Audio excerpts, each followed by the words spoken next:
Rus murojaat TV. Kurstomizga yo'llangan murojaat yuzasidan biz Qo'yi Xo'jasoat mahallasiga yetib keldik. Aholining aytishicha, ilgari mana shu hozirga ko'p qavatli uy qurilayotgan yer jarlik bo'lgan. Keyinchalik aholi tomonidan har xil zavodlarning chiqindilarini olib kelib to'ldirishgan ekan. Hozirda esa bu yerdan ko'p qavatli uy qurilmoqda.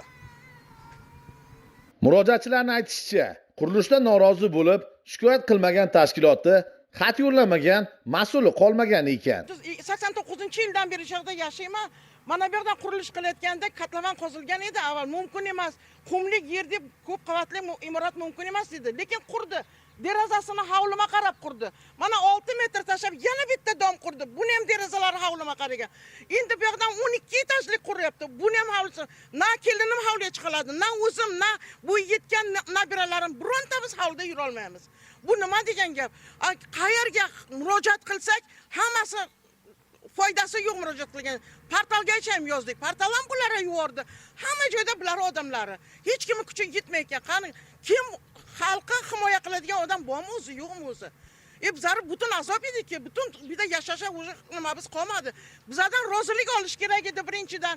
Bu bizlar hovlimizni joyida katta anaqa ko'p qavatli imorat deb chizdirib, qo'l qo'ydirib, o'zi qanaqa dokument tayyorlagan men bilmayman. Ana shu dokumentlar bilan qurilish qilyapti. Birinchidan bu yoqda qo'maydi shunday. Uni krasный двигатель musori bilan jarliga to'ldirilgan edi. Necha mashin bu yerdan musorni chiqarib, qayerdandir turpoq olib kelib ustini yopib, anaqa maxinatsiya qilib, ana nimada ekspertizadan o'tkazdimi, boshqasidan o'tkazdimi qurilish qilyapti. Bularga hech kimning kuchi yetmaydi. Kim bironta bu qancha anaqalar tarafini olish fuqarolar tarafini oladigan bormi yo'qmi, bularga kuchi yetadigan bormi yo'qmi? Murojaat qildik barcha tashkilotlarga, qurilish bosh boshqarmasiga murojaat qildik, GASinga murojaat qildik, viloyat prokuraturasiga murojaat qildik, viloyat hokimligiga murojaat qildik. Hamma bir-biriga yo'naltiryapti javoblarni. Hech kim muhokama qilib hujjatlarni ko'rib, qaysi asosga ko'ra hozir mana shu ko'p qavatli uylar qurilayotganligiga hech qanaqa asos topib berisha olmayapti. Bergan hujjatlari bir-biriga zid bo'lib chiqyapti. Mana bizga taqdim qilyapti. 2017-yilda hokim qarori bilan ko'p qavatliga ruxsat berilgan degan taqdim qilishdi.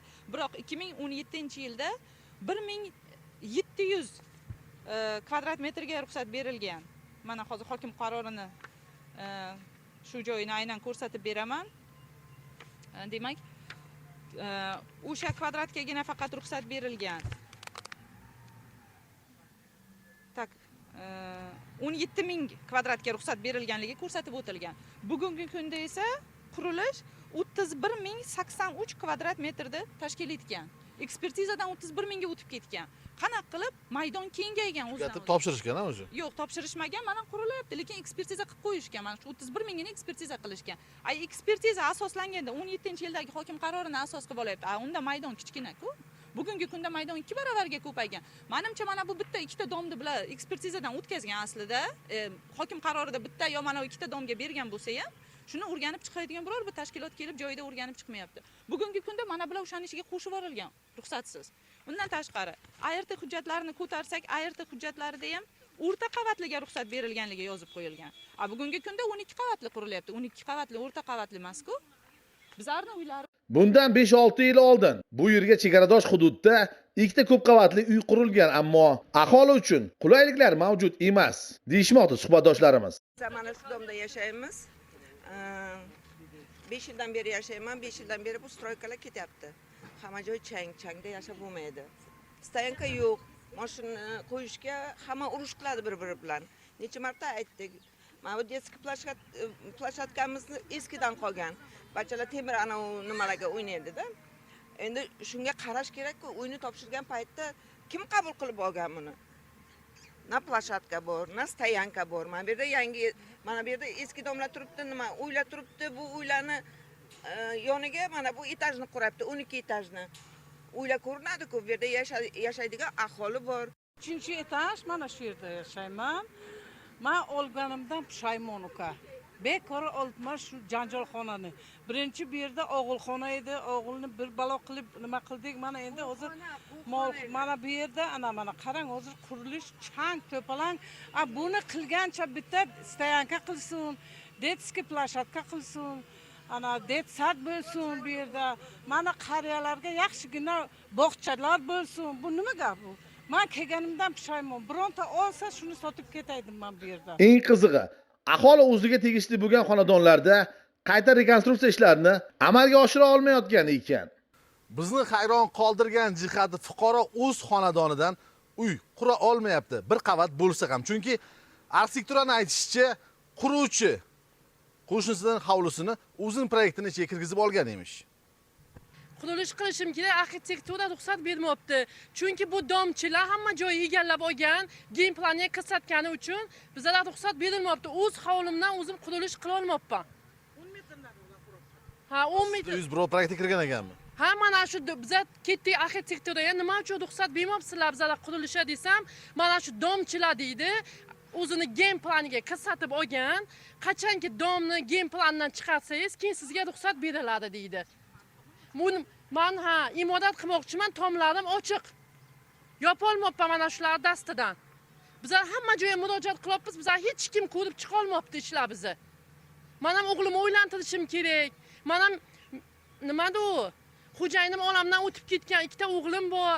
Uy-joy qilishim kerak. Kam-kam tiyin yig'ib imorat qilishga ruxsat berilmayapti. Nima uchun bularga 12 etaj, 9 etaj qurilishga ruxsat beriladi-yu, bizlar o'z hovlimizdan bizlar uy-joy qurishga ruxsat berilmadi. Bu bo'yicha mana fuqarolarimiz 3 ta xonadon bor edi. Shu 3 ta xonadon bo'yicha bular hamma joyga murojaat qildi, ko'p joylar chiqdilar. Men shu quruvchim o'zi bilan gaplashganda, u hamma dokumentim bor deb dokumentlarni ko'rgazgan edi. Dokumentda haqiqatan mana bular ham hovlisida o'zi qonun unaqa bo'yicha bular bilan kelishib hovlini olish kerak edi. Keyin qurish kerak edimi? Yo'q, biz hech qachon Yo'q, uni gen planida hozir chizilgan turibdi-ki, birinchisidagi dom turibdi. Ha, roziligi olinmagan. Bular roziligini olib, bular rozi qilib keyin qurish mumkin edi-da.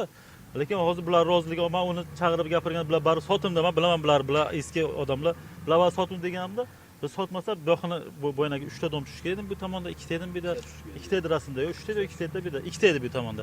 Bular yo'q berimiz degani, biz bu yoqni qoldirib, bu yoqni olamiz deb qo'lda hamma dokumentlarni ko'rsatgan edi. Hokimiyatdan nima bo'lgan, tasdiqlangan dokumentlarni ko'rsatgan edi. Keyin men aytdim, baribir hovli odamlar bilan kelishishing kerak, bular bilan kelishmasang iloji yo'qdir, chunki bular hovlisi oyna bo'lib qolibdi-da. Shu proyekt imzolanayotgan vaqtda mahalla tomonidan tanib chiqilganmi hujjatlar? Yo'q, biz qo'l qo'ygan biz emas, biz chunki bu yer mana bu bizari mahalla hududimiz mana shunda tugaydi. Bu bizlarga qaramaydi. Bu yer bizlarniki emas. Bizlar mahalla hududimiz mana bu yer, mana bu imoratlardagi bizlarga. Bu yoq o'zi bularniki, boshqa hududga. Endi Qo'yi Xo'jasavod mahallasiga qaramaydi bu tomon. Mana bu bizlarniki, bu bizlarniki emas. Mana bunaqasiga pastdan mamlakatga bu hali noma'lum kimni yerligi, qaysi mahallaga qaraydi, Hovuz Sherozgami, Sadi Sherozgami yoki Botir Zokiyevga qaraydimi, hali noma'lum kimni yerligi noma'lum. Mahalla kesimida bu bizlarniki emas. Hozir aholi aytishyapti, ilgari bu yerda jarlik edi. Avvallari jarlik, mana bizdan qarasangiz, u tomonlar polni jarlik, bular to'ldirilganda birlar, to'ldirilgan tosh bilan, turpoq bilan, musor bilan, krasidagi yetil nimalar bilan shunaqa to'ldirilgan edi. Lekin mana bular tozalab olgan o'xshabdi, yoki bu tomondan ham ko'rdik-da bizlarga bu yana shunaqa qoldiqlar bor ekan-ki. Lekin yer bizlarniki emas, mana bu yer bizlarniki. Endi bular ham tushunsa bo'ladi, chunki oyna bo'lib qolibdi-da. Oyna bo'lib qolibdi. 10 metrgina, 12 dan turibdi. Endi davlat standartlarida qanday ko'rsatilgan, qanday nima qilingan, buni bir ko'rib chiqish kerak-da. 10 metr menimcha mumkin bo'lmasa kerak deb o'ylab bu. Lekin men bundan xabarim yo'q. Davlat standartlari bo'yicha o'zingiz ko'rib qilishingiz mumkin. Biz murojaat manziliga chaqirgan mutaxassislarning aytishicha, qurilishlarni amalga oshirish uchun qo'shnilar roziligi shart emas ekan. Murojaat bo'yicha o'rganganmiz necha marta. 2-3 marta o'rganganmiz. Bu yerda 2021-yil bizlardan ro'yxatdan o'tgan, qurilish inspeksiyadan 2021-yil ro'yxatdan Korxona. Qaysi? Nabiyev Stroy. Nabiyev Stroy tashkiloti ko'p qavatli turar joy binosini qurishga ruxsat olingan. Bu yerda gen plan tasdiqlangan gen plan, tasdiqlangan fasadi bor. O'sha tasdiqlangan gen plan bo'yicha hozir qurilish ishlari davom etyapti. Bular oraliq masofasi hamma narsasi talablarga javob beradi. Schengen norma qoidalariga to'g'ri keladi. Bular ko'rsatadigan tomonda hech qanday deraza qo'yilmagan. Xohlasa oraliq masofasini o'tgan safar o'lchab ko'rsatib bergan. Hozir geplaringizda bular xonadonlar bormi? Ko'rsatib bera olasiz. Gen plan mana bunda joylashgan. Hozir bu kishilar norozi bo'layotgan, mana shu etabidan norozi bo'lyapti. Yo'q, shu gen plan aholi xonadonlari bormi? Yo'q, aholi xonadonlari yo'q. Bilsangiz, u paytlar umumiy gen plan tasdiqlangan. Bironta massiv qilingan vaqtda umumiy gen plan tasdiqlangan. Agar bularni roziligini olsa, bularni joyini snos qilib qurib ketaverishi mumkin. Mumkin bo'lganda, avvalda shunaqa tasdiqlangan. o'sha tasdiqlangan bo'yicha hozir bularda ro'yxatda bizlardan ro'yxatdan o'tganda faqat mana bu qismigacha ekspertizasi hamma hujjatlari bor. Mana bu qismiga hali qurilishni rejalashtirilmagan. Faqat game planga tushirilgan. Bu bizlardan ro'yxatdan o'tmagan qism. Faqatgina mana bu shu qismingizda aholi xonadonlar turibdi. mana shu qismida turibmiz. Mana bu ikkita qavatli deyapsiz-ku. Ikkita blogi. 11-12 qurilishda aholi xonadonlaridan ruxsat olish shart emasmi? Yo'q. Endi u paytlar ruxsat olishga hozirgi amaldagi shenkada hech qanday ruxsat olish degan narsa yo'q. Agar talablarga javob shenka norma qoidalariga to'g'ri keladigan bo'lsa, ruxsat olish mumkin shart emas. Shenga normalarga axir oraliq masofa qancha qoladi? Oraliq masofasi ikkita binoni balandligidan kelib chiqadi. Men o'lchab tushuntirib berganman. Mana o'zimda shenkalarim hamma narsasi bor. Men chiqarib kelganman. Mana hozirgi buni tushgan joyi. Mana hozir mana bu domni hozir quriladigan domni joyi mana qizil o'zim belgilab qo'yibman. Kartadan olganman. Bu aholining joyi bo'lib o'tgan bo'lsa. Tak. Bittasi 9 qavat, bittasi 12 qavat bo'lyaptimi hozir? Bittasi 9 qavat, bittasi 12 qavat. Mana bu yerda bizlarda shenka bor. O'sha shenka bo'lsa, o'tgan safar ham hisoblab ko'rsatib berganman. Hamma narsasi to'g'ri keladi. Endi agar bu kishilarniki ya'ni mana bu qismiga to'g'ri kelishi mumkin. Bu yerda ko'ryapsiz, mana bu tomon bu binoni derazasi bor deyapti. Mana bu derazasi yo'q qismi. Derazasi yo'q. Mana yangi quriladigan umumiy katta domimiz. Mana aholining uyi deb oladigan bo'lgan taqdirimizda ham buni hisoblasak 20 metr oralig'ida chiqish kerak. Uyigacha, ya'ni devorigacha emas. Agar devorigacha oladigan bo'lsak, 12 metr bo'lsa yetadi. 12 metrda bu yoqda qurishi mumkin. Zabori bo'lsa qurishi mumkin. Zaborigacha bo'lgan masofasi 12 metr chiqsa bo'ladi. Chunki deganda bu yerda u yashaydigan xonadoni yo'q. Ya'ni yashaydigan Hozir bu ichkari. xonaka. Yo'q, bu yerda xona derazasi yo'q.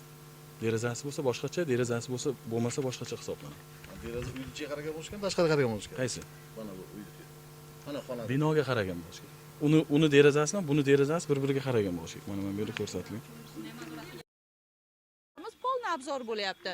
Boyaga masofa saqlash, uyda ko'rinmaslik degan joylari hech kim inobatga olmagan ruxsatnomalarda. Agar chunki shenka qonunlari bilan, qoidalar bilan qurilmagan. Yuzaki hujjatlar qilingan, tegini asoslari yo'q. Sizlar uylaringiz ham shu proyektga kirib ketyaptimi? Uylarimiz qizil chiziqqa bosh rejaning ichiga kiritilgan, barcha tashkilotlar tomonidan kelishilgan. Uyni chegaralari degan joyda qurilish obyektini chegarasi ekspertizada ko'rsatib o'tib ketiladi. Qurilish obyekti nima bilan chegaralangan deganda, hamma yoqda ko'p qavatli uylar bilan chegaralanganligi yozilgan. Hech qaysi bir hujjatda bu yoqda jiloy hovli borligi ko'rsatib o'tilmagan. Chunki quruvchiga qulay bo'lgan proyektchi bilan kelishilganda bizning uylarimiz, bizning ruxsatimizsiz ko'p qavatli tarzida chizilgani uchun demak, bizning uylarimizga hovli sifatida baho berilmagan. Xususiy mulkdorlar sifatida baho berilmagan. Faqatgina ko'p qavatli uy sifatida baho berilganda, ularning orasidagi rastayangi bilan masofalar mazmunan hujjatlarda, qog'ozlardagina ko'rib chiqilgan xolos. Hatto o'sha qurilish tashkilotlari o'tirgan joyda Google xaritalarini shunday 2 daqiqagagina internet bilan ochib turib, shunday qarasa, shu yerda hovli turganini ko'rishadi-yu. Nahotki shuni hujjatlarni tasdiqlayotganda, mayli shunchalik band tashkilotlar bo'lsa ham, bitta kelib qurilishni o'rganishga vaqti yetmayotgan bo'lsa ham, hatto bu ularning asosiy vazifasi hisoblanadi, kelib joyda o'rganib ketish. O'tirgan kabinetida ham ko'rishga erinishdimikan shu narsani? Nahotki biz hovlilarimizdan hovli sifatida foydalana olmasak, nahot biz faqat parda tutib yashashga majbur bo'lsak, hovli yuzidan foydalana olmasak, nimaga bo'lmasa biz yer soliqlarini to'lab yuribmiz? Nimaga bo'lmasa hovli joy qildik? Balki bo'lmasa kvartira sotib olishimiz kerak edi. Nahot bitta to'rtta daraxtimizni olib tagini soyasida o'tira olmasak, faqat tomosha bo'lish kerak, biz faqat ayvon qilib bekitish yo'llarini o'ylashimiz kerak, farzandlarimizni panaga qilib. Kechqurunlari uyimizda svetimizni yoqa olmaymiz. Uyda o'tirgan xonamizni svetini yoqsak, mana bu uyda yashovchilar tomosha qiladi. Hali bu bitta uy. Mana bizga ko'rinib turadigan hovlimizga mana bitta uy. Mana bular agar tushsa, biza umuman bu yoqda yashashimiz imkoniyati bo'lmaydi. Bundan tashqari bu yoqda 9-12 hali plan davomida mana bu yoqdan ikkita 7 qavat ham tushirilyapti, rejada bor. Bu 2 qavat reja, 2 qavat yana 2 dona, yana bu yoqdan 7 qavat endi tushirilishi mana G tomonda ham uy-joylar qurilishni rejalashtirib, ekspertizaning xulosalarida qurilish chegaralari, obyekt maydoni deganda hamma yog'idan ko'p qavatli uyni ko'rsatishgan. 5 qavatli uylar deyishgan, tamom. Mnogoэтажка, пятиэтажный, малоэтажки deb ketilgan. Малоэтажки, пятиэтажки deb. Lekin bu yoqda ham mana ko'rib turibsizlar, qo'shnining hovlisi-yu, G tomon ham hovli-ku, bizlar ham hovli-ku. Mayli u yoq domdir, bu yoq domdir. Bizlar hovli-ku. Bularning 7 qavati narigi ko'chaning ichigacha, hovlilarning ichigacha ko'rinadi-ku. Nimaga bu narsalar inobatga olinmagan, qurilishga ruxsat berilganda? Hozir aytishyapti, ilgari bir jarlik bo'lgan. uni axlatdan to'ldirilgan deyishadi. bo'yicha endi bizlar uni hech narsasini bilmaymiz. Ya'ni yo'q, demoqchimanki, hozir bu yerda turib bir nima deyish qiyin. Bu kishilar tuprog'i musor edi desa, bu kishilar tuproq dedi. Mana qo'llarida xulosasi bor. Geologiya xulosasi bor. Tuproq bo'yicha hamma xulosasi olingan. Agar xulosa bo'lmaydi deydigan assalomu alaykum yozirib olaman. Mana necha yildan beri yashayman fuqarolarimiz, mana mahalla fuqarolar. Biladi bu yoq jarlik edi, qumsoy mayli. edi. Opajon, musorni chiqarib tashlab, yangidan tuproq qo'yib, geologiya xulosasini olib, qurilish davom ettiryapti. Keyin qum Agar ustiga turpoq opajon, agar e'tirozingiz bo'lsa, mana geologiyaga bitta ariza bering, olib kelingda tuprog'in tarkibini olib turib, mana seni tuprog'ing haqiqatan mana shunaqa tuproq ekan deb turib, asoslab ko'rsating. Unaqa siz gapirmang. Bu masalan siz og'zaki gapir. Bu 12 qavatli. Men qog'ozga ishonaman, sizning gapingizga ishonmayman. Ruxsat beryapsizlar, ha? Qurish mumkin-a? Siz ham ruxsat beryapsiz, ha? Siz ham ruxsat beryapsiz. Hamma shaharsozlik hujjatlari to'g'ri bo'lsa, bizlar e'tiroz qila olmaymiz. Savollar ko'p, ammo yechim hali ham topilmayapti. Quruvchi hujjatlari to'g'riligini, qo'shnilar rozilik bermaganliklarini iddao qilishmoqda. Balki lavha efir yuzini ko'rgach, viloyatdagi, respublikadagi mas'ullar murojaatchilar masalasini jiddiyroq o'rganib chiqib, ijobiy yechim topishga harakat qilishar. Bu mavzuga yana qaytamiz. Uz Murojaat TV, Chingiz Norqulov, Rustam Ragimov, Samarqand.